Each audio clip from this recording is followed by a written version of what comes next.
Hi, friends. Today we're going to talk about the conceptual lenses in world history. If you think about your glasses, if you wear glasses or sunglasses, those are lenses through which you see the world around you. And the conceptual lenses are the lenses through which we see world history or we see history in general. And here's a word cloud of the different lenses. So we're going to get into those in just a minute. The first thing I'd like you to do is open up from Classroom Assignment 2, the Conceptual Lenses note sheet. And you're going to use this sheet to take some notes during the slideshow. And I'm going to go through it kind of briefly, so you just stop as you need to. To save you some time, I've written the definition here in the middle for each of the lenses. And I would like you to write the name of the lens and an example of the lens from history that you can see in our slideshow. So if we go back to our slideshow here, the first of the lenses is transformation. So on your note sheet, you'll write transformation as the word. And transformation describes political, economic, and social conditions that have often led to turning points that have changed the course of history for nations and peoples. So you'll see that definition written on your note sheet as well. So let's think about a transformation. When you transform, you change something. So these are different conditions that have led to a major change, some kind of turning point in history. And an example that you can write on your note sheet is the Protestant Reformation in Europe. This was a time of great transformation in Europe. And you might not know what that is yet. That's okay. We'll talk about it later. And we'll come back and review these lenses as the course goes on.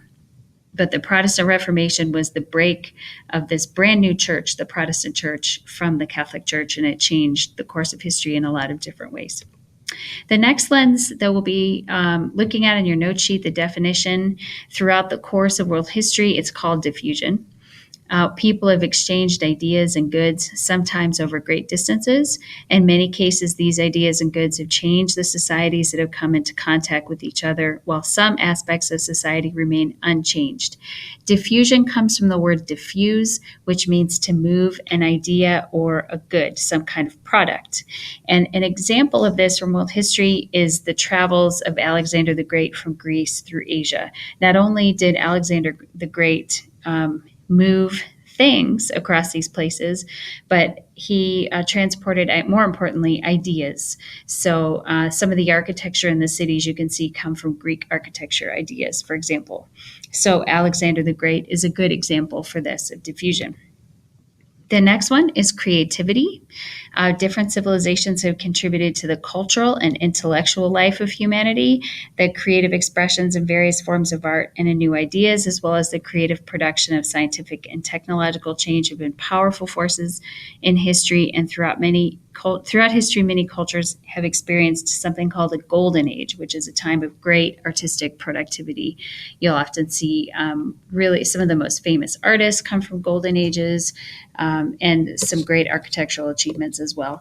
And examples from history, we see the Taj Mahal from India, any kind of scientific innovation or invention. These are all examples of creativity, as well as painting, like the girl with the pearl earring from Vermeer. Values is the next one. I'm not going to read this whole description here. You can read it on your page. Values refers to our spirituality or our religion or our cultural norms. And some examples of values might be Christianity, Islam, Judaism, Buddhism, and Hinduism. These are all major world religions. And cultural norms can be examples of values too. Things like in some places we eat cockroaches and insects, and in other places that's considered disgusting, those sorts of things. The next one is power. This is how governments have gained power from various sources. You can think about where power comes from and how it's maintained by a government. This picture of Adolf Hitler is an example of a dictatorship, a power of one person over a group of people. This is the Forbidden City in China, in Beijing, and the power of the empire and the emperors in China. And this refers to the power of the people in a democracy and the people's opportunity to vote. So those are some examples from history that you can include. The next one is identity, and this is who do we identify with as people? So large groups of people share a cultural identity, and This refers to whom you might identify with. In some cases, identity might be I identify myself based on my religion with another group of people, based on my language. You can see examples of language here. Based on my nationality, I'm an American. I identify with being an American. So those are some examples of that. Next one is conflict. This is always an easy one for students to understand because in history we spend a lot of time talking about the wars. But conflict is defined as an irreconcilable contention between two or more parties. And when we view history through the lens of conflict, we're basing it on where did battles take place? Why did they take place? Where they took place? Why did they take place? When they took place? Who was involved? Those are some of the things that we examine. And some examples of conflict include World War I and World War II. The Syrian civil war that's going on right now is another example.